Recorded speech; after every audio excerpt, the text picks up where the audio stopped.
We're on a mission.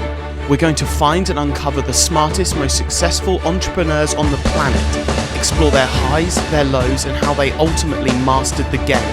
I'm Martin Cook, and I'm excited to welcome you to the Smarter Destiny podcast. I'm grateful for you and your time. Now let's level up together. Ladies and gentlemen, welcome to another Smarter Destiny podcast, where this time I have my friend Jason Harward on the show. It is actually very early here for me and very late for him, but he's a hustler, and I think we're going to get into that, and we're going to just see a little bit of that on today's show. So Jason is the proud owner of 15 Two-Comma Awards, which is pretty decent, and I think probably ranks him quite high, quite up there, you know, in terms of the award winners. I'm sure he's getting super bored of going on stage to collect them. He has 3 e-commerce brands that are crushing it, and actually the reason we are speaking today was I reached out for any kind of fast growing business owners, right? And I defined that as 8 figures in less than 18 months, and Jason's chief of staff reached out to me with all kinds of information about how they are doing that. So we're going to get into that today. Jason races very, very fast cars for fun. He has a very expensive sneaker collection.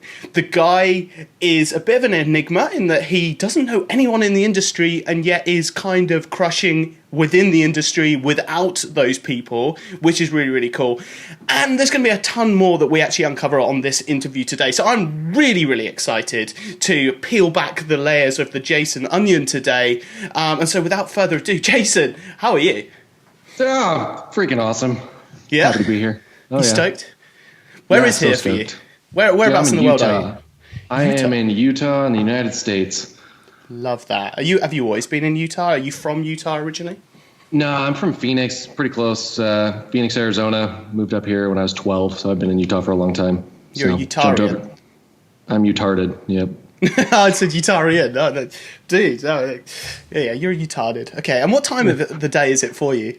It's 12:30 a.m. Nice. Are you typically in the office this late? Yeah, well, I think we had options. Ford was like, hey, do you want to do it in the morning or do you want to do it tonight? And I was like, night for sure. I'm not going to get up super early for this. Well, I appreciate you working around my calendar. And I genuinely, if you'd have said, dude, have you got an appointment slightly later in the day, I'd have probably found one. But I like this. And actually, this is like free time for us, right? Yeah. Yeah. I'm stoked. I have nothing else going on, man. This is it. I'm ready. This is awesome. Okay, so we had a little chat off air, if you like, but you know the drill. So what we're going to do is we're going to find a logical starting point for your journey where we figure out maybe a point in time where you began to learn, like, shit, there's more to the world than being employed and having a boss. I could be an entrepreneur. And so we had a little chat off air about a sort of logical starting point there, and involved diving into dumpsters. And you piqued my interest there. I was making money from that. So could you tell us a little bit about this early part of your journey and, you know, paint a word picture for us? Yeah, so I did I guess as a logical starting point, anybody should jump in dumpsters. It's a great starting place. Definitely. I'm in high school. I think I'm a 16, 17-year-old kid, and we used to go dumpster diving, just looking for trash people throughout. I don't know why we did that, but we did that. We ended up going over to a Victoria's Secret. They just barely changed out all their posters and their images. And so I got like this whole roll of Victoria's Secret posters they had on their wall, and went home, thought they were rad, and I decided to set up an eBay account, see if I could sell them. And dude, I was shocked. As a 17-year-old, it's like each one of those posters they're selling for like $80-$90, and I'm like, I'm gonna be rich, you know. Like, I went back to Victoria's Secret like 50 times. They never threw away any more posters, but that was the starting point. So was the plan when you were in this Victoria's Secret dumpster, was the plan always, right, I'm going to sell these, or were you thinking, actually, I've got some wall space in my room at home that 100% wall space, man. I was like, I'm going to put them all up. Unfortunately, they're all the same though. So I had one after I sold the other ones. I was actually kind of like, dang it, why did I put holes in this one? It's not going to sell for as much. It still sold for $80, so it didn't change anything. But I thought, dang, I shouldn't have even put that on my wall. I didn't know these were worth so much money. Again, 17-year-old, I thought that was a lot of money, but I think for at that stage that absolutely is, and it's certainly really interesting because your cost of goods, right, was pretty low. Yeah, it's about as much as this podcast. How much? Yeah, about the same time too. Perfect timing. Maybe I'll do that on the way home. Yeah, I reckon so. There's a few other Victoria's Secret stores. I think there's at least one other one. Yeah. So you could do that. So you were 16, 17, barely over the age of to get a PayPal account or an eBay account, and you start putting this stuff online and it's selling. What's going through your mind right now, and what are you thinking about the time that you're spending in high school?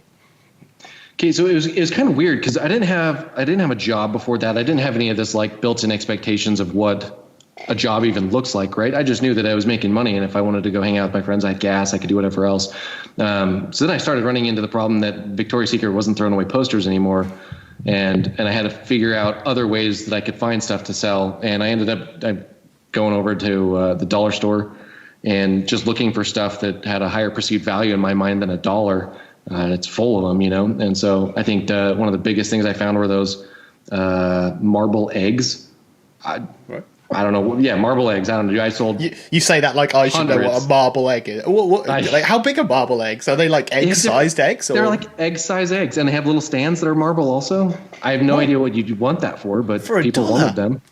Yeah, they're $1. And I'm sure it's just something that they couldn't sell or whatever, and apparently if they put it on eBay, it would sell. So.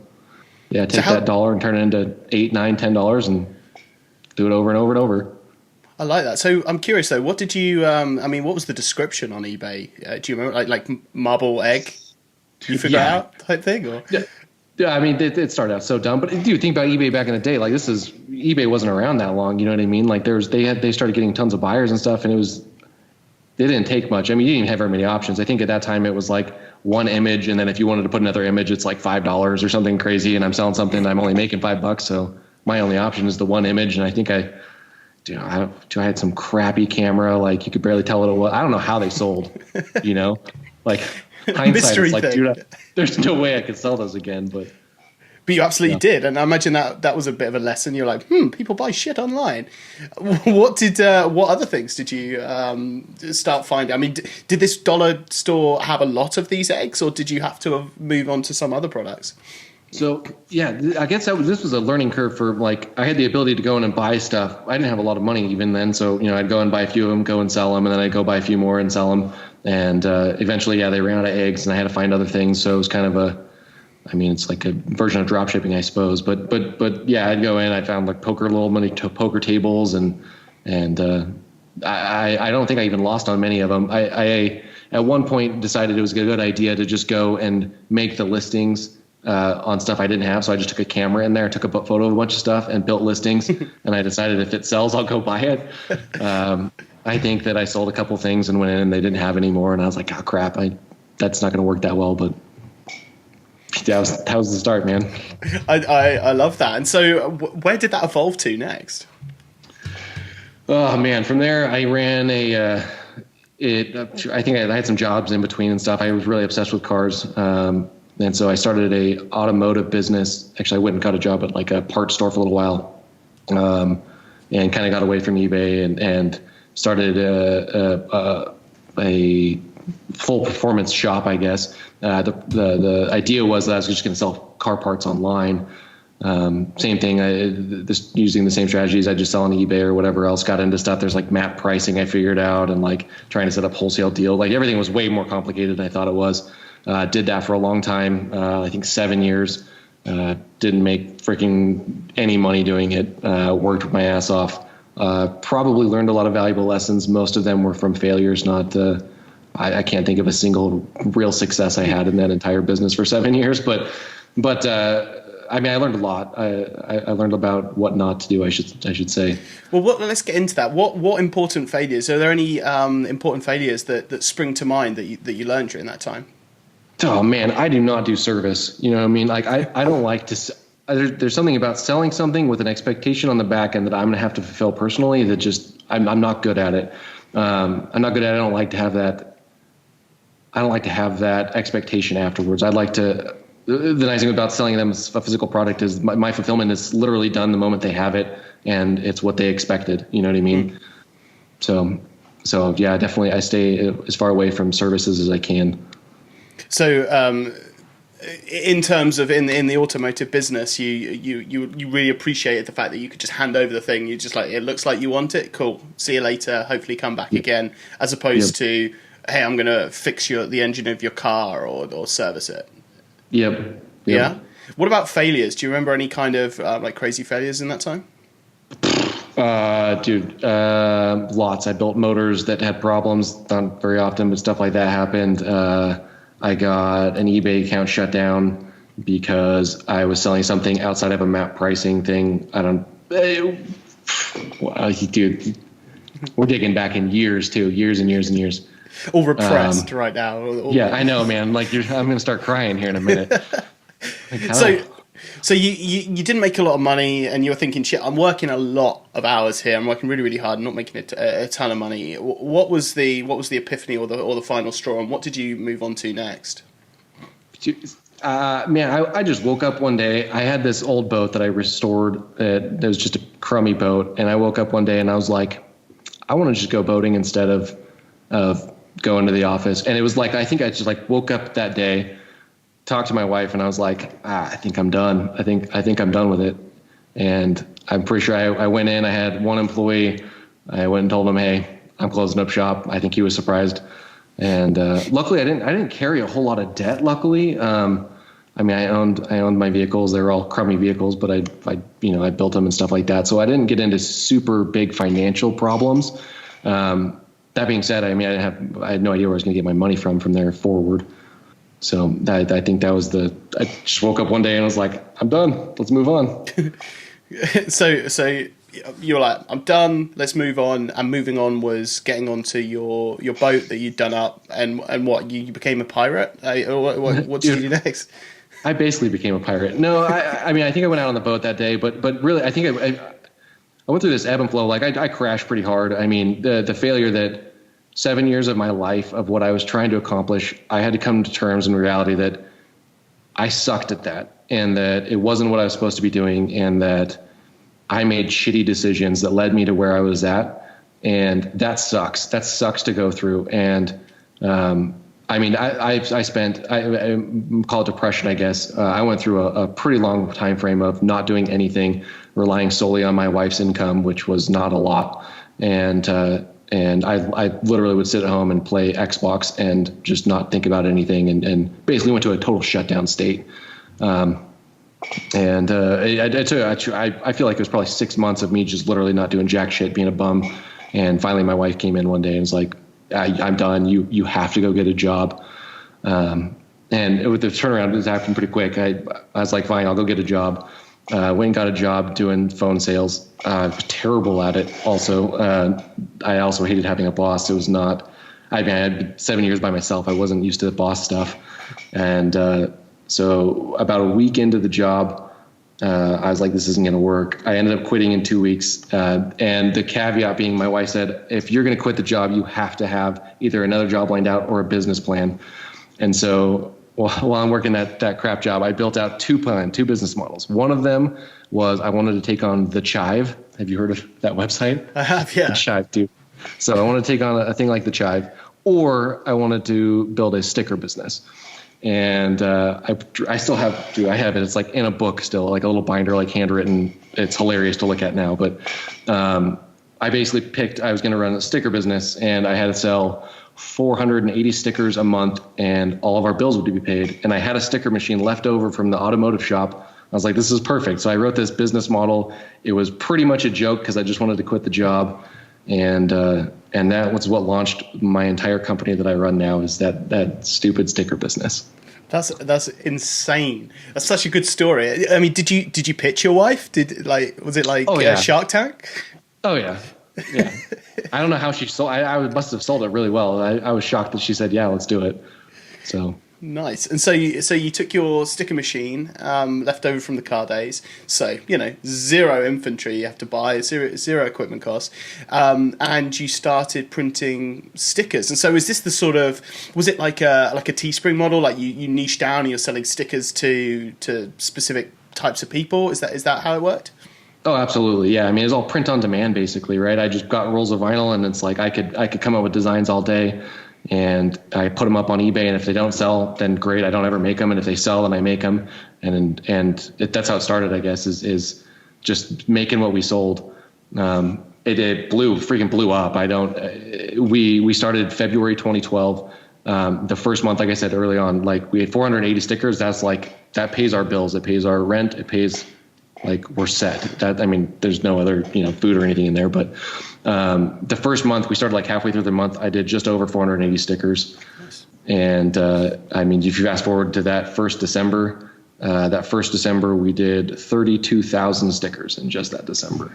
Nice. And so was that you printing the stickers, or was it your wife, or did you bring in team members? Oh, yeah. So we did. I printed stickers for probably 3 or 4 weeks by myself. Same with design. I'm not good at design anyways, so whatever. I did all that myself. As soon as we realized that, like, holy shit, we're selling way too many of these. We're going to need help on this. I'm in this two bedroom apartment, and my wife's sister came over with some friend from high school. His name was Trent. And I was like, dude, you want a job? He's like, yeah, I'll come over after school. So after school, man, every day he'd come over and he'd make all these stickers, and I'd just focus on coming out with new designs and trying to get better photos or whatever else to make things sell better. Wow. And are these stickers that are they like bumper stickers, like the back of a car type thing, or like where were the stickers being stuck? Typically? But yeah, car windows generally. I mean, that's definitely the best place. It's not a bumper sticker like one that's printed. Those were more complex. I didn't have machines to do that. It's just vinyl. Basically, it's a single color with no background. Nice. Pretty simple. So you're crushing it. You're loving eBay right now. The mailman definitely knows you by name and probably hates you at this point. The guy that's picking up your stuff. Where did that evolve to? Oh man. So there's so many steps in evolution in that thing. So I mean, it started out in my 2-bedroom apartment. Hired in one person. And ended up not being enough people. So I hired another person. So now I'm running, my wife's pregnant in our thing. We have 1 bedroom. 1 bedroom's a print station. 1 bedroom's a weeding station, or the living room's a weeding station. Like, there's no room for anything anywhere. And, we're like trying to solve all sorts of problems. Like it was mind blowing, but making the jump, I was calculating out whether it was worth handwriting all the addresses or printing them. And I had down to, it's like, okay, if I handwrite it, I can get through, I don't remember what the number was, 1,000 letters by handwriting before I run out of ink, but it's going to cost me 4 cents or whatever to print it on this printer I have. Like, I'm doing the math on all these things, trying to figure out what's going to be what, saving pennies. Like, it's not, and doing that. And it slowly evolved. And like I said, that December thing kind of shifted. I think it was probably November, December. That had been before December, November probably. We decided that we should try to get off of just eBay and get on to Amazon as well. And this is transitioning right when Amazon was still mostly a books place. It was not set up for this stuff yet. So I got on Amazon super, super early, and it just blew up. It was crazy. So now you're selling on 2 distribution channels. Your baby probably has some sort of stickers on them or near them at the time, and you're growing fast. Now, I do have a little crib sheet next to me, so I might be able to cheat. Was Amazon plain sailing? Like, you're still on there, still selling, like, absolutely no problems? Nah, fuck Amazon. Amazon. I learned some hard lessons from Amazon. I've never lost a big eBay account that was selling like big stuff. Amazon, they went through their purging stuff where they were out of control. They were growing too fast to really make good critical decisions and stuff. So I remember I was out on the boat, and it was the middle of the day, and I got a text from Trent, and was like, hey, our Amazon account just got shut down. And I'd heard stories of other people's accounts getting shut down. And I mean, by this point, we did, 5% of our income was from eBay, and we switched over mostly to Amazon. So it's like all of my fucking money was gone that fast. And we put in stuff. Not even that. All of my money was gone. They also held on to, like, I don't remember what the funds were. It was a huge amount in my mind, and they held the funds for like 4 months or something before they released them. Like, it put us in a huge bind, and it put us in a position where I wasn't expecting it, and I was definitely not prepared to. I wasn't prepared to solve the problems that I was going to have to solve from there. So I mean, we ended up learning some lessons. I got another Amazon account. We were back and going. It took a while. It's a similar trend where it took me 6 months after shutting down the automotive shop of that failure.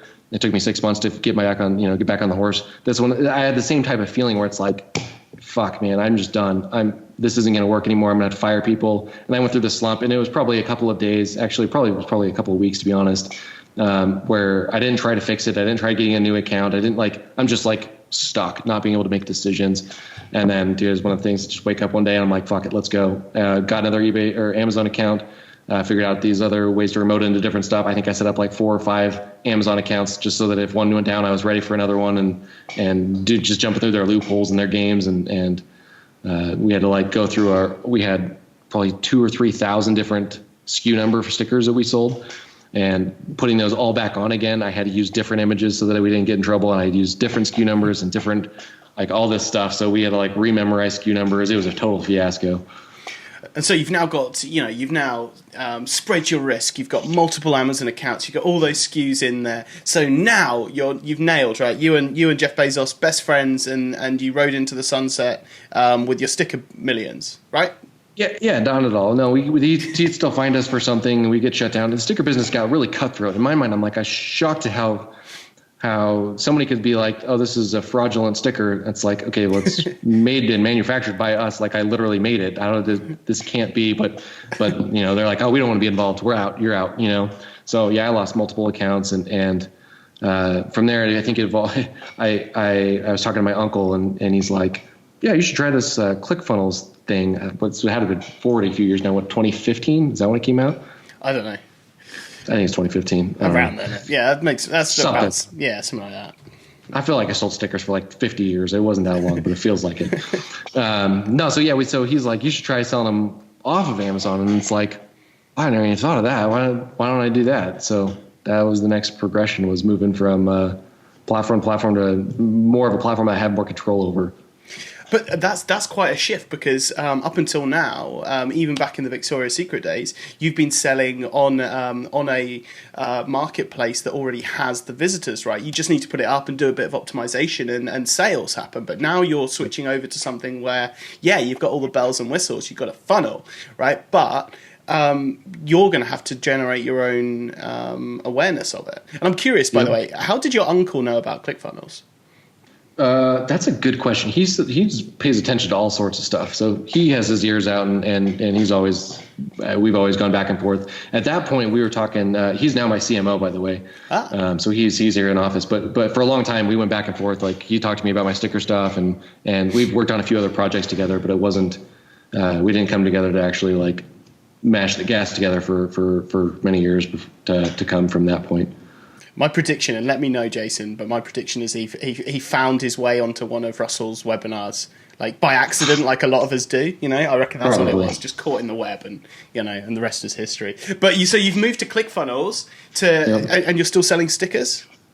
No, I don't sell stickers. I did for a long time when I did the transition. By the way, there's an important piece that I learned from the other platforms that I ended up, when I switched to ClickFunnels, I think it gave me a huge leap compared to just starting out fresh, and that was.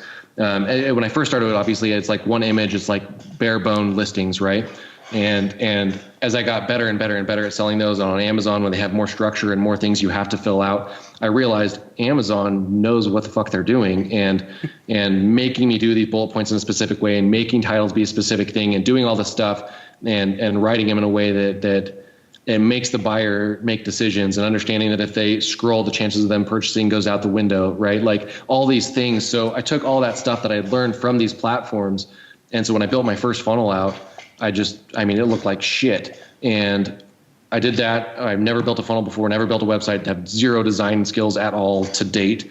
And did that. And then it's like, cool, how am I going to get traffic? I was like, Facebook, that's the thing right now. Let's try Facebook. So we got on Facebook when it was brand freaking new, is from the ad platform side of it, and we started selling stickers. That's how crazy it was to try to sell something for $3 and be profitable on there right now would be like insane.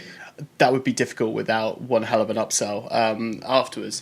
But I don't want to just skip past that. So you through years of grinding learnt a lot about the psychology of a sales page, like you said, with the title and the bullet points. Can we delve into that? What sort of things, like even now, are you applying to your sales page to increase that conversion rate? Yeah, and so there's a lot of things I learned trying to put buy buttons in the right. Above all, the biggest thing I learned is that if you have the ability to get data from whatever you're trying, that's going to be king over anything else. So, I mean, I have ideas and concepts of where I start all my stuff on. Like if we pull in a new product or whatever else, like we can build out our base, funnel or whatever in a matter of minutes, and we can pull a template or whatever else that's going to be really close, we think. And, every once in a while we'll find a product that's like that funnel, that system doesn't work nearly as well as doing this weird other stuff, and the data tells us all the stuff. So I think that's big important is follow the data over anything else or anybody's opinion, follow the data. Outside of that, it's going to be, making sure that it follows a process that makes logical sense. Not giving too much data. Obviously, you talked more about the benefits of stuff instead of the features of stuff. If you're selling someone a curling iron, they don't care that it's 120 volts or whatever. You guys, was it 220 there? I don't even know. I don't know. Yeah, my curling irons are battery powered. I wireless curling irons I use personally. That's good for my eyelashes. What so in terms of the data, like what data are you most interested in? What's your favorite data that you're really wanting to know? Man, so it depends. It depends on what we're looking at, and depends on what we're testing for. If we're testing for like the function of the page, obviously it's just going to be how many people move through it. You can use other software. We use like heat maps and drawing blank on like analytics thing, or like Mouseflow or Crazy Egg, something like that, or Visual Website Optimizer, stuff like that. Shit, yeah. They do most of that stuff at this point. They're all good. So you want to know how they're flowing through the pages, the data the pages, and there's going to be like pros and cons having an opt-in page versus not having an opt-in page, and basically being able to crunch the numbers on. Obviously, I'm going to get some leads up front here, but it's going to cost me conversions on the back end of that originally. But I can do other things. So just making sure that all of the math ends up working out. That makes sense.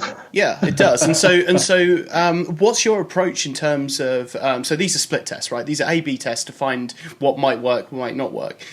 Can you talk us through how you go from an original assumption to then sort of scientifically making sure that you're always be testing, right? Yeah. So I mean, it comes down to the same thing. Basically, it is A/B testing. That's all it is. There's just making sure that you have the winner is the winner and keep coming out with new stuff. At the new stuff generally, I mean, we've got a handful of stuff, color options and things like that. Holidays play a part of that, but outside of that, it's just guesses and going off of what we think may work or may not work, and then we usually find out the things we think will work don't work, and then random stupid shit does, and that's the stuff we end up running with. But you don't talk to anyone, Jason. So where do you get your assumptions that? And I don't mean don't talk to anyone. I don't want to paint that picture for those that have jumped into the interview midway through and missed the introduction, which is kind of important for that statement. But like if you're not talking to people in the community, you're not necessarily getting advice or mentorship. What is driving your gut instinct that hey, maybe I should try moving this feature over here and making this widget yellow? Man, we talk about like change. Those are the small stuff. I think a lot of it comes the bigger things that actually move the needle are just, I want to call it psychology. I don't have a degree or anything like that, but just if I'm selling a candle warmer or some scented thing for something, and I can figure out a way to sell some girl that she's sexy instead of selling her a candle warmer, I'm probably going to sell more of those. Does that make sense?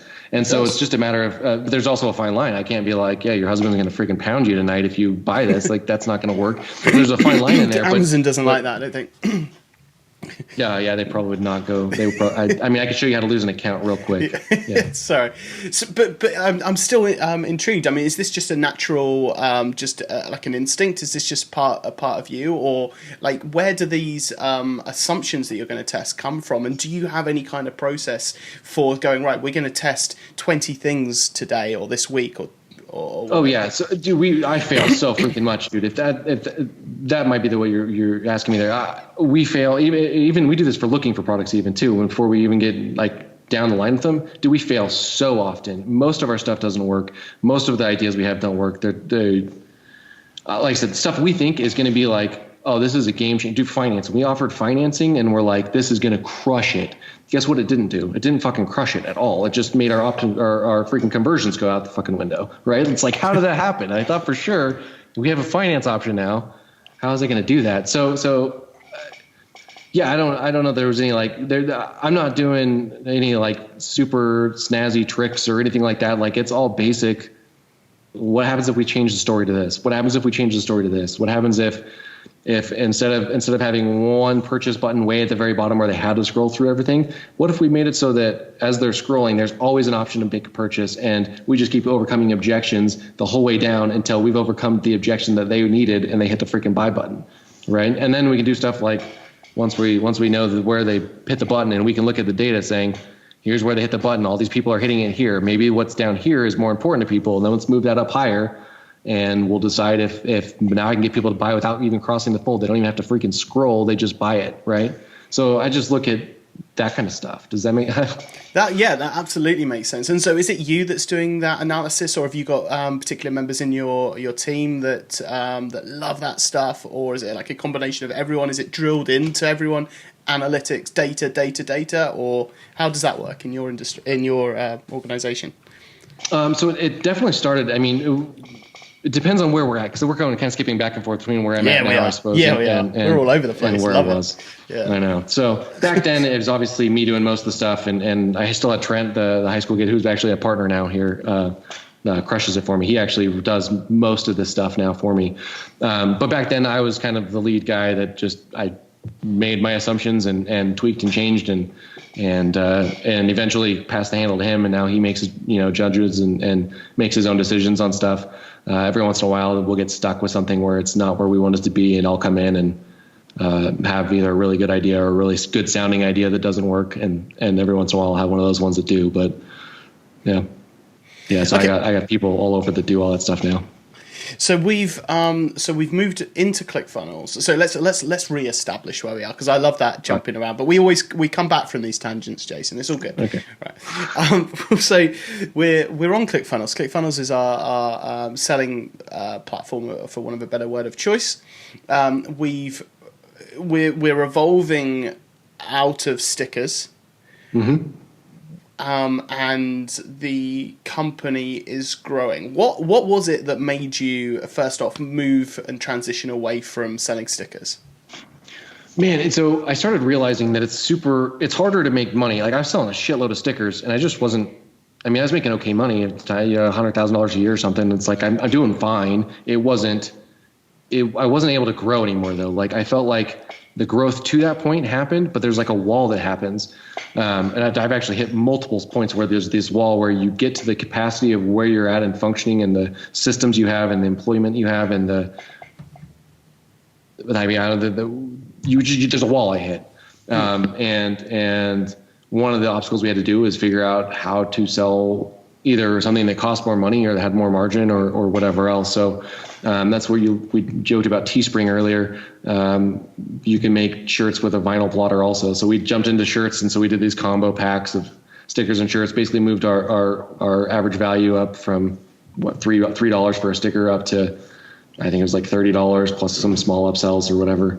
And we started realizing, holy shit, if we sell stuff that's more expensive, it's going to be easier to make real money. So we started looking for other products and I think we got one of the first things we brought in was like patches and like just stuff where we'd go find some and start slinging it and then just turned into a frenzy of, instead of trying to adapt and tweak and make pages convert the best, we turned into a frenzy of trying to find products that would fit in our system and make it work.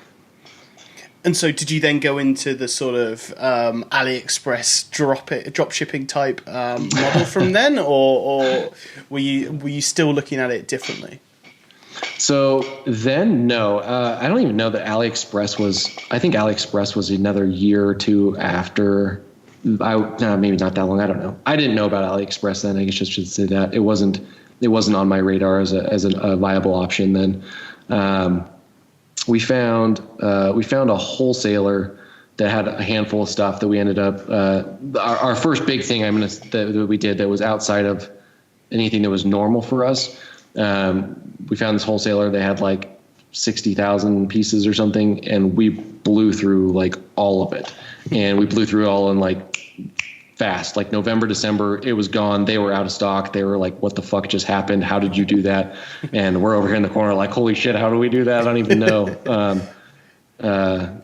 And so from then it was just turned into like a hunting thing of trying to find products that work. It still wasn't really business. I wasn't thinking about it from a big picture still. It was very much, what's the quickest way to cash? How do we do that? That's kind of the next step we took. So that's very similar as well to the dollar store days, right? Like so now you're looking for wholesalers that are selling products with a high perceived value that can supply your stores, right? Like that's a similar kind of thought process. And so and was it during this time that you were racking up those 2 Comma awards, like because these funnels or? That one was the first 2 Comma Club I had was from that product. And that was actually before 2 Comma Club even existed. That was the funnel that we built though. And then it was, I don't know, 6 months later, they did this, one of their live events or whatever. I got a call from somebody in the office and was like, hey, we're doing this new thing. There's, I think there was 32 people that had already done $1 million through the software. And I was one of them. And so they're like, yeah, you should come out and do this thing. So I ended up flying out there for that. But yeah, so I had a 2 Comma before it was a thing. Nice. You're one of just 32 people. Yeah. Now there's I'm so special. Yeah. You must feel good about that. Then now I think there's probably a black market for those awards out there. There's people joining ClickFunnels just for the awards. I mean, Russell is a very smart guy. You know, it's very, very obvious. But you haven't proudly, I mean, those listening to this podcast as opposed to watching the video wouldn't know, but I mean, in the backdrop, Jason, I'm surprised. Like it's sneakers and basketballs and photos of your car and your family. That's so weird. Why haven't you got all 15 awards in the backdrop, massaging your ego? I crack up about that stuff. One, I just don't give a shit about the awards. We have a wall downstairs that has them. It has 9 of them because it's aesthetically pleasing. The other ones are just sitting in a freaking closet, all leaned up against themselves. Like, there's just no room. Yeah, why I put 15? It doesn't. I don't know. 9's plenty. Yeah. I don't care. It's funny though, because every once in a while I get on these other groups and stuff and I'm like almost never on groups. But every once in a while I'll get on a group and like this ClickFunnels group. And I'll get on there and I did a post. So this is jumping way ahead again. I did a post and nobody knew who I was, which was totally fine with me. I didn't care. But I went through like a 30 or 40 minute process of pretty much everybody calling me full of shit. And I'm just like, this is awesome. Yeah. And they're making fun of me like, oh yeah, those aren't even his cars. And then as they start realizing like, oh shit, those are his cars. And then they're like, that's not his boat. Oh shit, that's his boat. And then there's just all the stuff that goes along with that. And I mean, it was like 40 minutes of just like people bashing. And then 2 hours in, everybody loved it. And all the people that were bashing are like deleting their posts because they're like, shit, I was like, this was totally wrong. But yeah, dude, nobody knows who I am. It's amazing. Yeah, that is definitely a black hole. The comments area of any post is a black hole. In fact, I think even on the post where I said like, "Hey, is there anybody that's scaled to 8 figures in 18 months? I want to learn about their fast growth for the podcast." I believe there was even one comment that was like, "Yeah, people like Jason won't get onto podcasts with people like you, newbie marketers like you." And I'm like, "Fuck, newbie." But you're like, ugh, must not reply. Your wife's like, let it go. He's not worth it. That kind of thing. Because you could just get sucked into that shit so fast. I stick Ford on him. yeah. I mean, so I think we should give some background on Ford actually. So Ford is, I don't know, is he your like second in command? Is he your PA? Is he your brother? Who is this guy? Dude, Ford is who's listening right now as well. Yeah. Ford, mute. No. Dude, Ford is anytime that I need something big handled, I just hand it to him. I trust Ford. So I don't know what I'd call him from a title standpoint. We're not related. Love the guy. Anything I hand him, he tackles and handles precisely handles everything. He's my go-to for stuff like that. Yeah, and the background guys as well is like Stafford or Ford is the guy that he's supplied a ton of documents. I'm sorry, I've got 3 screens here. I'm surrounded by documents about Jason that Stafford's turned around in like 24 hours and supplied me with for this interview. I'm not really looking at them. We're definitely still just going off piste and ad-libbing like is the style on these podcasts. But there are some absolute gems in there, and yeah, everyone needs a Stafford, and so I've been drilling Jason about, like, hey, where did you find him? Is any of his sperm in any sperm banks? Can we maybe clone the guy? That kind of stuff. So actually, we didn't go down the sperm road yet, but now I've said it twice. So should we get back into the podcast? I know the sperm is interesting. I know Let's talk about sperm.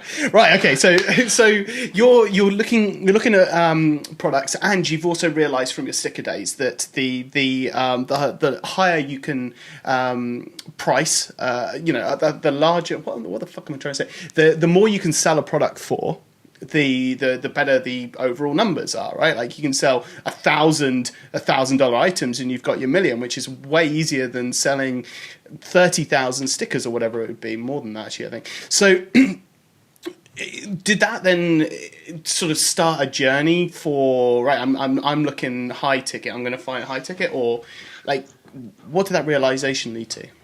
No, so I think we followed the numbers up slowly. It didn't hit my mind that, like, if I just find this $1 million product I can sell, then I'm going to be freaking set. Like, I didn't jump that far ahead for quite a while, but definitely moved up. I mean, we found, that we got stuck in that $40, $50 range for quite a while, thinking this was the money spot. And as long as we had a big margin that we could spend big on Facebook, does generally pretty well.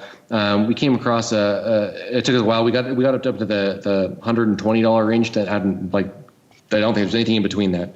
And we realized that, like, holy shit, now instead of only having a, call it $10 or $20 budget to acquire that customer, with this $120 thing, I could spend $50, and I can spend way more money and get way deeper and way faster. And I think it was a little bit slower out of the gate because there's some of the I don't think no one was doing it at the time. I didn't ever see ads, I don't think, that on my Facebook stuff for expensive stuff. It was all trinkets and shit. And so, yeah, we started doing it and spending more money, and eventually it just became, like, glorious, and that kind of opened the door. So we got into that range, like I said, $100, $150 in that range, and we sold there for years of just pushing that stuff. And I mean, even that, jumping from a $3 sticker to a $130 product, I think we busted out, I'm going to say 12 or 13 of those 2 Comic Club awards on those kind of products that are in that price range. Nice. And so was there a back end to this? So you're selling on Clickfunnels, you're selling a lot of it. Like how are you managing the actual, the orders now? Oh man, that's a cluster. We've moved through a bunch of different softwares at this point. Obviously, their software is not made to do physical products. Their software is not made to handle any of the order processing or any of that stuff. So basically, we, instead of going the route of having a shitload of different stuff we sold, like through a Shopify store or whatever, we focused on selling specific stuff in deep volume. And so at any given time we're running, well, now it's a little bit more, but for most of the time back then it was, we have 5 or 6 items that we were pushing really heavy. And I just pull Stripe orders, and it's like, here's 400 of these products going, and here's the address, and I just put them in the system and print them out. And I mean, it was super low. I mean, like Excel sheets, you know what I mean? Like nothing fancy like that. But you were doing things that other people were unwilling to do, and that's probably why you had the success, right, where other people didn't. I remember looking at ClickFunnels back in the day, and I was selling physical products, and I was like, whoa, there's no, like, integrations here. Like, what the hell? Like, I'm actually going to have to roll up my sleeves, and that didn't, kind of sit well. But it's still fucking horrible. It's still fucking horrible. When you get spoiled by Shopify, like you're not spoiled necessarily with great conversion rates or AOVs, but like you might be in a funnel. But I've got all these integrations. I do this, and my phone dings like Pavlov dog. You start drooling because he like cha-ching, all that stuff with Shopify. But that gets annoying real fast too. But so right now, let's fast forward to today, and let's get into what you're doing kind of right now. So how many? So you've got your one parent company. How many brands have you got underneath that? So I've got three big brands. So I've got two 8-figure brands, one high 7-figure brand, and then I got a couple of small, basically failures that I just hold on to because at some point I may throw something in there as a test or whatever. And so those three brands, they made it because they started as a small thing and blew up. Is that how they got there? Yeah. They started, they basically, we realized that what we're selling, a version of this would be like, I can't sell, go back to stickers, I can't sell somebody a political sticker for one place and then have the same or the opposite version or view on the same website. People will be like, what the hell is this? And they're supporting both. It doesn't make sense. So we realized that we could separate them and still run in parallel, basically the same type of processing and same everything else on the back end. Like all of my customer service can be handled. All of that stuff is relatively the same. It's just the brand or imaging has to be slightly different.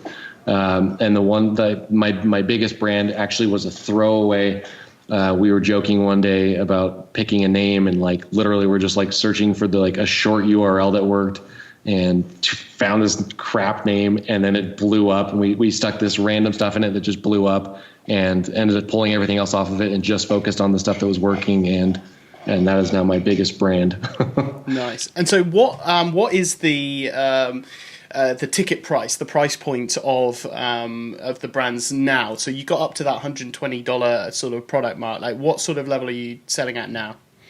So one of the 8-figure brands that's been around for a little bit longer, it's still in that price range. We sell, low dollar stuff down to, $40 all the way up to about 150. That's all within that range. We got really good with upsells.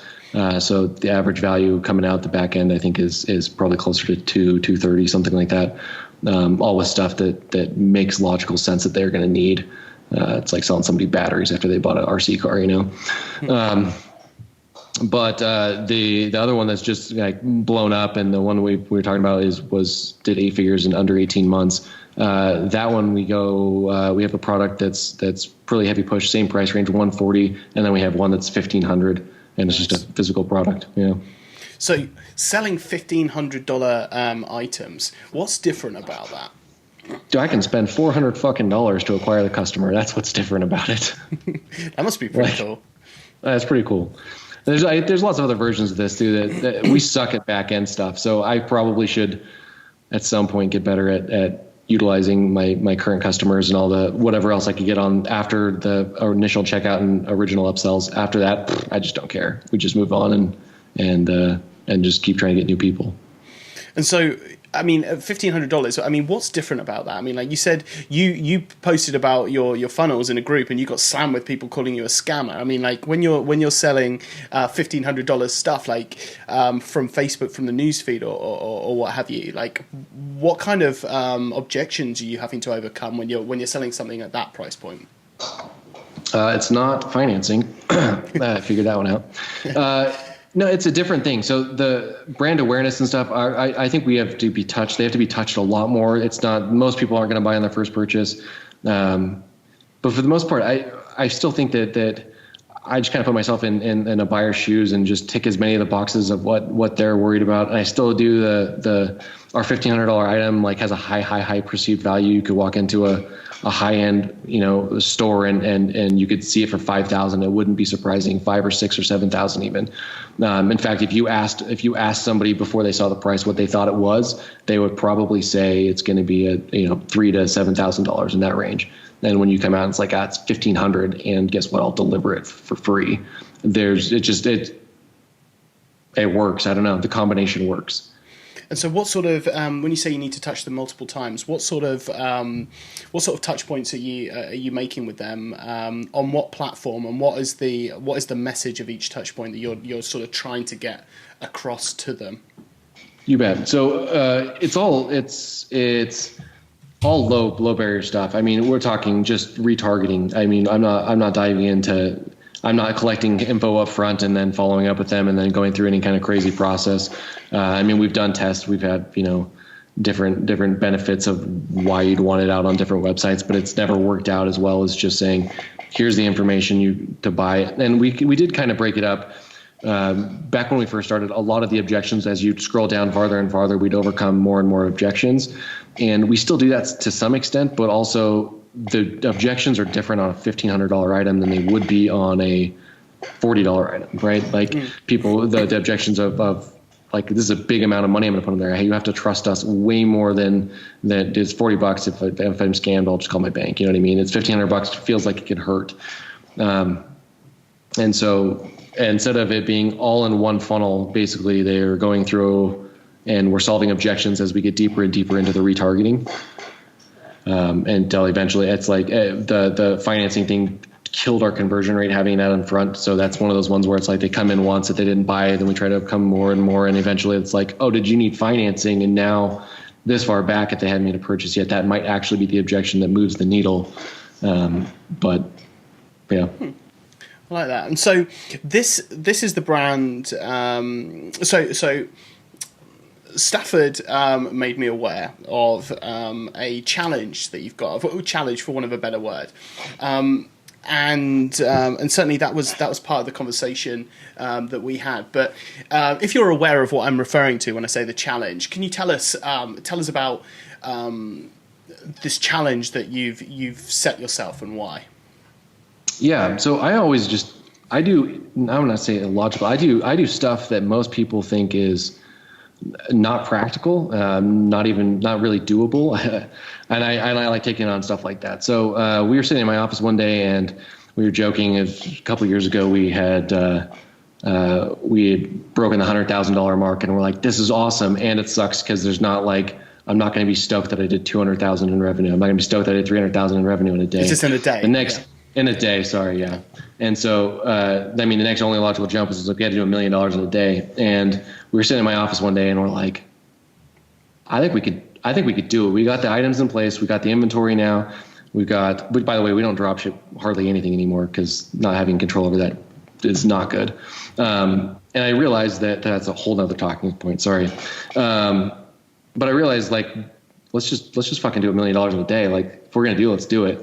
And so I went around on all the whiteboards on my whole office and I'm writing $1 million. And I'm like, just get behind this number. And they're like, what the fuck is this even supposed to mean? It's like, this is what we're going to do this. And basically everybody that's been here that wasn't really new were like, oh, holy shit, we're going to do $1 million. Like they just assumed like, oh, this is actually going to happen now. So that's what we're shooting for. We're going to do $1 million on Black Friday. We're going to use Black Friday as our resource there and try to do $1 million in revenue in one day. So I love that. So you just went around, first off, so you went around just writing $1 million on the board, like it's a done thing, like true visualization there. And is that something you do? Is that like a fearless leader tactic, or like do you do that a lot? Are people just used to you just walking through, just tearing, blowing shit up, stirring shit up? Like what was that? I ruin shit all the time. The whiteboard one, I don't do that a whole lot. That was like a one time. I don't think that I do that a lot, but I'm frequently walking into stuff. Oh, and we're documenting it. Thanks, Ford. Don't worry, I got notes now. That was next on my agenda. So what do you mean you're documenting? So you set yourself the target of doing $1 million a day, Black Friday 2019, and you're documenting it. Yeah. Why? Man, lights a finer in my ass, man. There's a few things I talk about, like even with my employees and stuff, that if you go out and you accomplish something and then come back and say, hey, look what I accomplished, I feel like there's still power there. But if you came out in advance and said, here's what I'm going to do, and then you go do it, it's way more badass because there's no chance, there's no like right time, right place. None of that can be in there because you've declared it already, right? And so that was part of me coming out and basically we went public with it, and Stafford started running and was like, dude, do you know how many people would want to watch this? And I'm like, fuck it, let's have people watch it. And if I fall on my face, bitching. And if I don't, bitching. And we're going to be going over so many crazy stuff that unless you've scaled to that, there's going to be problems that arise that I'm not even going to see. And it's like, to be able to see how fast we have to make decisions and how fast we have to adjust to what's changing and what's working and what's not working, I think is a really interesting story. And I think people could probably get a lot of value out of that. Absolutely. And so where are you documenting this right now? Like people that want to see what the hell this is, like what's going on? Dude, so I hate Facebook groups, but that's what we're doing it apparently. So yeah, we got a Facebook group that's called the $1 Million Day. The $1 Million Day 2019, I think is what it says. And basically we're just getting on there, and as we come with different problems, it's actually turned into, it started out as like almost a tooting our horn, like check this out, you can follow along. And it kind of evolved to we've hit problems. I'm like, shit, I don't know what we're going to do here. And I've had people reply and be like, oh bro, I know how to do this, or I know how to get your account so you could spend $200,000 on Facebook on your one account. Like all these things where I'm like, it's almost turned into like a crowdsourcing data mash, I guess, of here's how you can solve some of those problems. And there's a lot of people that are just watching, and there's a lot of people that are messaging me on the side saying, oh, hey, do these or do this, or you could try this. Nice. And so in the group, you're sharing your findings. People are helping out. People are offering advice. Like you said, crowdsourcing ideas. On the actual day, what are you going to do? Are you going to like live stream your dashboard, or like, how's that going to work? Dude, that's so far away. We got like 10 days or something. Well, more than 10 days. Yeah, we don't need to think about that yet. Yeah, no, that's. I'm sure Stafford's going to. If Stafford's giving me the thumbs up, we're good. Yeah, I'm not worried about it. Definitely, I think that's. It'll be handled. That'll be handled, and that's definitely a small thing in terms of selling that. But what kind of problems have you uncovered in your in the early part of your journey? Like what things have you gone, shit, we really, I mean, 200,000 a day spent like no spend cap on Facebook ads was obviously one of them. Like what other things have you gone, shit, I need to scale this, whatever this is? Man, there's so many of them, and the more we dive into it, the more we realize there's other things we can do and try to do adjust. I mean, one of the big things that we got kicked in the balls like 3 weeks ago, hard, that completely derailed all of our progress. Which is funny. We go through that same ebb of like, I feel like I should just get depressed about this instead of solving it. So I went through a day or two of being like, fuck it, let's not even do this day anymore. It's not worth it. And then come out on the other end. But no, like Facebook made a change, not Facebook, sorry. Clickfunnels made a change through on their country coding, and it completely shut down all our stuff. So all my ad spend overnight was just a freaking waste. So I probably spent 25 grand, just flushed it because no conversions could happen, and then a damaged pixel, and like it derailed everything. So we were trending where we wanted to be, and it completely like fell on its face. And so right now we're still like mad scramble trying to figure out how to get us back on track to make this $1 Million Day happen. So where's your traffic going to come from on that day? Dude, it's going to have, so obviously Facebook is where we spend most of our money. Obviously we're kind of limited there because of reach and everything else. Like we're spending deep into Facebook. If we were just focused on just that, the goal was to spend $260,000 on Facebook that day. I don't know, based on us hitting these early indication walls, I don't know that that's going to be feasible. So now we're looking for different solutions inside that. So we may open it up to affiliates. That's a possibility. We haven't decided to do that yet. We've got a huge buyer list already that we can pimp pretty heavy. We have other sales companies that are talking about using our products as incentives. We're just opening the door. So what we're doing right now and what we're going to be doing in 5 days will be completely different, and hopefully we're moving in the right direction. But if people want to learn more about what you're doing and follow along the journey, they can join that Facebook group, which was named, once again, the $1 Million Day 2019. Nice. I'm obviously going to link to that in the various notes for people that haven't got a pen whilst they're driving, listening to this or something. So, oh man, I'm really excited about this, and like you said, actually following along the journey, and you've said you've marked that point in time. Do you know how many items you have to sell to hit that amount? Imagine you do. I have it written down somewhere. I mean, it's like 666 of our $1,500 item or something like that. But it's not going to be just one item. It's going to be broken down through all of our items. I don't have a set number of what that's going to look like as we get closer, and I have better indications of how much I'm going to be able to spend on Facebook, and have better indications on the other avenues that we're going to be able to move those. Then we'll start getting into the nooks and crannies and trying to figure out what exactly we're going to sell at what point. And of course, people are going to ask you, I mean, like, so you've got a course coming up, right? Like that's the reason for this. You're creating a group so you can sell a course and be Mr. Guru, right? No, man, I freaking don't talk to anybody. So I don't know how that's going to work. I don't have a course. I don't generally teach people stuff. I mean, my mom calls me and says, "Hey, can you show me how to log into my Gmail account?" Maybe I'd show her, but I don't know that that's the direction we're going. So it's just about accountability, crowdsourcing ideas, and like you said, lighting a fire under your ass because there's a bunch of these people that you really don't want to look stupid in front of. Dude, I got thousands of people watching me. It's going to suck to crash and burn. That's for sure. Nice. Well, hopefully this podcast is going to drive, a fair few more for you. Definitely we're going to have to churn this out fast. We're going to have to turn this around. We're recording this on, what is it, my date? I think, it's the 13th of November. So, we're going to have to turn this around pretty fast. But before we do that, we like to change pace here on these interviews, and we go into the rapid fire question round, whereby I ask the questions really, really quickly. You can take as long as you want to answer them. Are you up for that, Jason? I'm nervous. But Let's do it. Is it a good nervous? Good feeling? Good tingle? Oh, it's good. I'm tingling. Let's do this. Tingling. Are you 2 thumbs up? I'm a thumb and a half up. There we go. Might be a story there, but we haven't got time. We need to get into this. Right, let's do this. All right. Question number 1, Jason. Are there any unusual things you eat or drink regularly, and why? Unusual things. I love pizza, and I drink stuff constantly. If it's beer, it's beer, and I just can't stop. If it's water, it's water. If I have something, if I'm sitting in my office, I have one of these constantly. I'm always drinking. What is that you've got on the go right now? It's a can of something. LaCroix. LaCroix. What is that? Flavored water, the sparkling water. I don't know. Sounds fancy. Is it nice?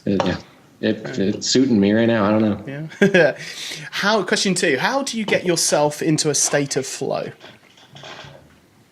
Dude, that is just a straight choice. What's funny, you asked me that. Actually, I go to racing before I even go to business. So I race Lamborghini Super Trofeos, and it's a total mind shift. Like, you get in the car, everything else, all the other stuff that's going on, you got a billion things coming into your brain at one time, and when you're out there, you fucking can't. And so it's literally like it's making a choice. It's the same thing with business too. It's just I picture it better in the car, where I'm in the car and it's go time. If I'm out just driving around on the track and it's not important, I'm constantly thinking about other stuff and doing everything else, and anything else gets in the way. But the second that it's like go time, I got to qualify or I got to race or whatever, it's just like, let's go.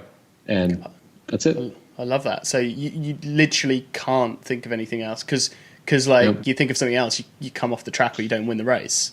And so that's like a muscle memory that you take into business. Yeah. I like that. What habit or opinion do you have that people tend to disagree with? I don't like reading books, and everybody tells me that I should be reading books. So why? I think I don't read books. A few reasons. One, I'm not a great reader. That's kind of outside the point. I'd still read books if I wanted to. I have a fear of building walls around my perception of things that aren't there. And I have a fear that if I listen or have somebody else's opinion of or structure of way to do things, that it's going to put me inside of a box and I'm going to get stuck in a no better than them position. Does that make sense? That does make sense. So when you say you don't read books, you don't listen to books, you don't watch like YouTube tutorials, things like that, like there's no learning going on. No, I mean, I learn, but I learn from my own data, I suppose. outside of the people that are within my circle, which is generally people inside of my office, who they likely go and listen and whatever else, if they come across an idea that they think is good, that comes into my space that way. So there's still stuff like theories and things that end up coming to me, not from me reading a book, but by somebody else in my office reading a book or something. But yeah, no, I don't do any outside looking for any of that stuff. That's super interesting to me, but I really like that, because what you said, you don't want to get stuck in a box where you're kind of now doing it someone else's way, but obviously not as good as that other person's way, because they wrote the book on it. You're preferring to keep. So is an open mind important to you? Oh, absolutely. Yeah. I mean, it has to be. I have this like weird version of accountability that if something else is getting in the way, where most people will say this is now outside of my ballpark, I have a way to, because I just look right past it and say, how does this go past your ballpark back into my ballpark? Because I'm not giving you the freaking ball. It's my turn. And so I've got this weird version of that where I'm always extending myself, saying if we hit a wall somewhere, I'm trying to get past the wall and look past the wall to find out what the actual obstacles are. Nice. If you ran a school but could only teach one non-traditional lesson, what would it be? If I ran a school, I think it would. You said non-traditional. Non-traditional. Lesson? I think it'd be the art of making choices. I would do. That's what my lesson would be on. Is teaching people how to make decisions and understanding what the decisions they are that they're making, because I think that a lot of people, including myself still, but a lot of people make decisions that they're not even conscious of. And even the ones they are conscious of, I think a lot of times they're not paying attention to the ramifications of their choice.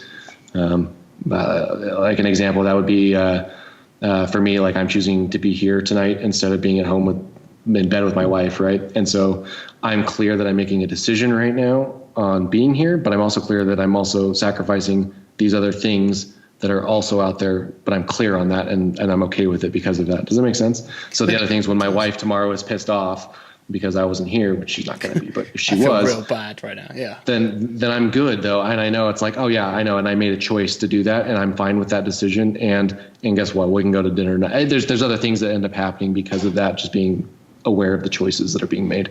So what might a lesson in that classroom kind of look like? Like, how would you help people be aware of the choices they're making?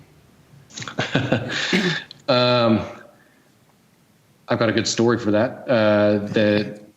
That goes along with that. So one of my employees, he is one of my product sourcing guys. So he is fluent in Mandarin, gets a lot of stuff from China and all this stuff. One time we decided we were going to sell coffee. That was one of the companies we launched. It's called Mom's Coffee. Total disaster. But I handed him a task of saying, I need you to eat coffee here. It was like Monday or Tuesday. I'm like, I need coffee here and I need it here by Friday. That was the only constraint I have. I need it here.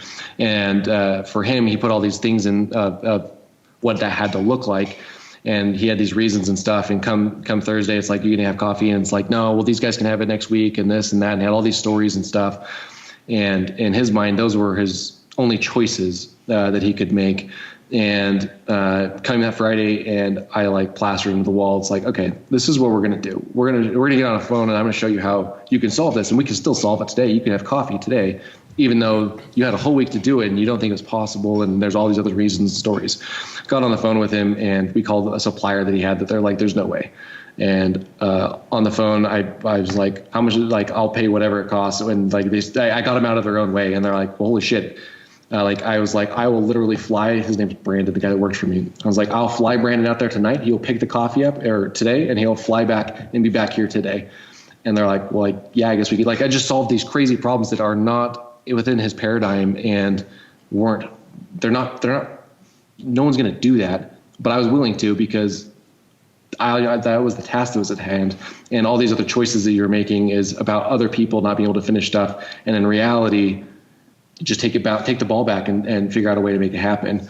And we made a few calls like that. I made a call and I actually offered to acquire their entire coffee company, which again, he's like, what the fuck, dude, you're not going to do that. And I'm like, I know I'm not going to do that for sure. I'm not going to do that, but that's not your choice. That's my choice. right? So go do that, find this out. And then long story short, I ended up sending him to just a local store to buy fucking coffee. And he's like, this is somebody else's coffee. I'm like, I don't fucking care. I just told you I need coffee here, and we can repackage this or whatever. Go buy some fucking coffee. But this whole paradigm of these choices that he thought he was making the best choices he could, but he wasn't even conscious of other easy, simple choices he could have been making. Does that make sense? It does. So it's so in this class, I mean, it sounds like it's like, you know, I hate the expression like out of the box, like thinking out of the box, but it's being aware of, I guess, options that you're not aware of, and but really focusing on just the goal and working back from that, maybe. Yeah, I'd attend this class. I mean, you know, if you want to put that class on or whatever. I know you've got a Clickfunnels account, so you can definitely do a webinar. That's true. You can come out on my houseboat. We do that once a year. Nice. I like that. Is that the same boat that you fixed up all those years ago, or is that evolved? No. I got a nice houseboat now. Nice. I'm not even aware fully what a houseboat is, but I'm gonna look it up. It sounds nice. I mean, I know what a house and a boat is. So you can imagine what it'd be like. Yeah, I'll do that. I imagine it's fancy. So the next question was going to be, what book had the biggest impact on your life? I mean, but have you literally just never really read books? No, okay. I read Where the Red Fern Grows in, I think, elementary school. Cool. So that's it. That's the one book you've read. So that had the biggest impact. Sweet. Well, I mean, I read my kids' books. You know, the Dr. Seuss's and stuff. Those are pretty good. Yeah, like the Hungry Caterpillar and so on. They're deep. They're deep, full of meaning. What does the first 30 to 60 minutes of your day look like, and at what time do you wake up? Man, I am not a morning person. I stay up late over getting up early any day. My kids both go to school, so I usually get up like 8:30, hang out with them for a little while. I play with them till like 9 o'clock. I usually shower and then head into the office. Nice. And is there so you're literally out of bed playing with the kids, or do you have any kind of like routine that's for you? For me, no. For my kids, probably. It's more of they come in and jump on me, and then we wrestle, and then go out and get breakfast and hang out and stuff.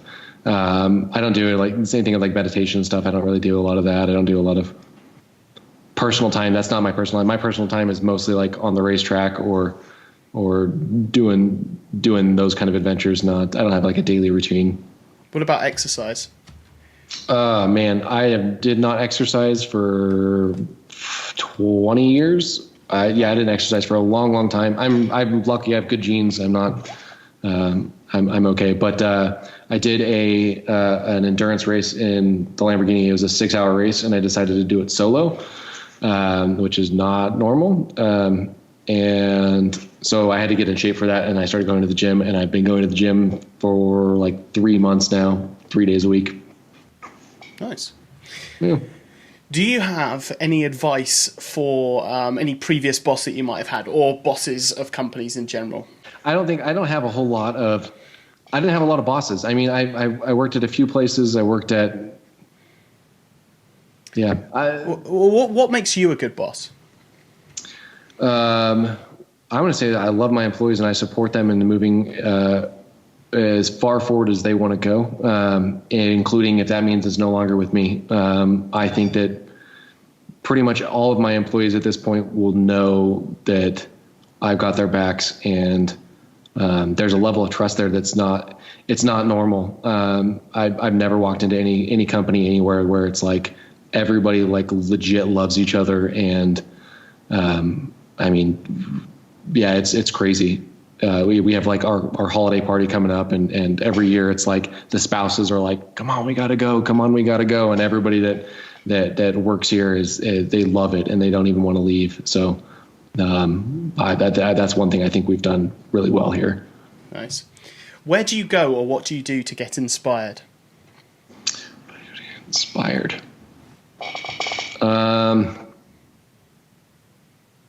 Man, I think it's just talking to people generally at the office, or it doesn't even matter. I just talking to people. I don't talk to a whole lot of people, but most of my, call them bright ideas or whatever, that's just sparked from some random stupid thing that somebody said that generally was probably not feasible, and all of a sudden I have in my mind a path to unfeasible, and now we're trying it. Nice. if I gave you $5,000, how would you double it in 24 hours? I'd probably go to Las Vegas and put it on red. Yeah. 49%, baby. Sure thing. It's basically a sure thing. No, on a real double it in 24 hours. $5,000. I'd go buy something to clean people's windows and go clean some windows. Yeah, nice. What's the best advice ever given to you? Best advice. Best advice. The best thing I can think of goes quite a ways back. I was having a hard time making a decision, and this gal, she told me that it's just a choice, and I've taken that like all the way. I still use that in my mind now. That doesn't really matter. Like I have the data that I have right now, and that's all that I have. So I get to make a choice and move on, and I'll find out whether or not it was a good choice or not. But sitting on the information with no intent of getting more information and just delaying making that choice is fucking stupid. So I learned that just make a choice. Nice, because at least then you're moving. Yeah, and you're moving. And it may suck, and it may hurt, and it may be awesome. But at least you're moving. I like it. What silly thing should people do more of? Oh, dude, I'm obsessed with playing. At the office, even I'm like, we have a arcade room, the full like old school arcades, and I like literally like put together tournaments. We're like playing NBA Jam tournaments, and I make everybody in the office play, even though they don't want to. Like, I force people to play and like get outside of their comfort zone. Love that. Would you rather fight one horse-sized duck or 100 duck-sized horses? Would I rather fight one horse-sized duck or 100 duck-sized horses? You got it. Dude, I mean, the chicken wings would be really good on one horse-sized duck. It'd be huge, yeah. It'd be meaty. I guess it wouldn't be chicken wings, the duck wings, I should say. Yeah, horse duck wings. I'd say I'd fight the one because... Yeah, I'd fight the one because, you know, after you fight, you're going to be like best friends. How cool would that be? After you fight, yeah, I suppose, yeah. I'm friends with a duck that's the size of a horse. You might not be that close with him if you're talking about his duck wings, though. You know, yeah, like, I know. You know, like eating them. We won't tell him that. You'll be best friends, and he'll be more delicious because he'll be relaxed. Is that what it like? But the one. Okay, cool. How would you convince someone to do something good they didn't want to do? How would I convince somebody to do something good?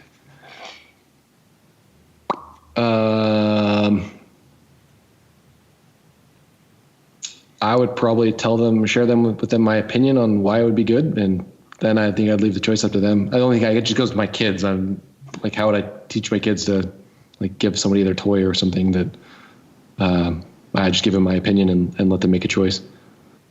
I like that. And then final question. And it's an important one. So final question, Jason.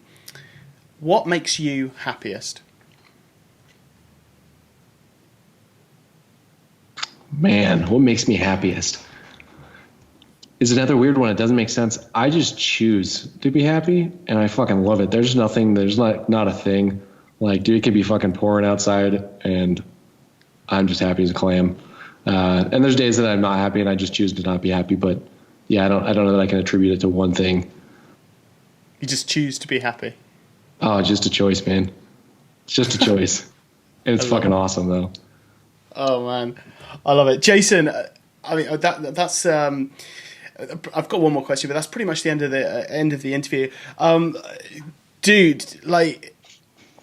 How can I put this? I mean, so we get a lot of guests, we get a lot of amazing, phenomenal people on here, and a lot of there's a lot of consistency in the answers, right? Which would lead you to believe that, do you know what? Like, you should have a morning routine, you should meditate, you should be grateful, you know, you should read books, you should learn, you should whatever. And you've blown that out the window. You're a successful guy, you're crushing it, you're happy. You know, you've got great businesses, great hobbies. You've got a houseboat, which I'm going to look up, and you know. You're doing it completely differently, right? Like differently to everyone else, which is, you know, blown my mind in such a good way. And thank you so much for sharing your thought processes. And I mean, we've been going here for like an hour and 20 minutes, and it doesn't feel like we've even scraped the surface. So, it may well be that a round 2 is in order when we're talking about your next nutty BHAG goal that you're going to be doing.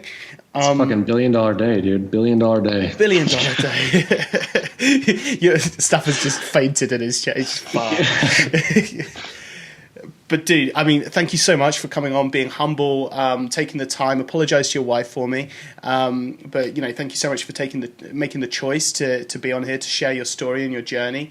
At this stage, have you got any asks or requests of the audience? Dude, no, just enjoy life, make good choices, and if it's a bad choice, continue on and make more choices. That's it, man. That's all I got. Love that. Just make some choices. And the Facebook group where they can join and follow on your journey, I'm absolutely going to share that. If you're watching this video, guys, because that's probably what's going to come out first. If you're watching this video, it's going to be below the video in the comments on the YouTube. And if you're tuned in, then it'll be in the show notes. But certainly we're going to have to turn this audio podcast around pretty quickly. So it's going to be a pretty cool thing there. But Jason, once again, man, thank you so much for being true to your cause, true to you, being humble, sharing with us today, taking the time, all of the above. You're a top dude. I really appreciate your time. Hey, man, thanks for having me on here. I've had a good time. Appreciate it.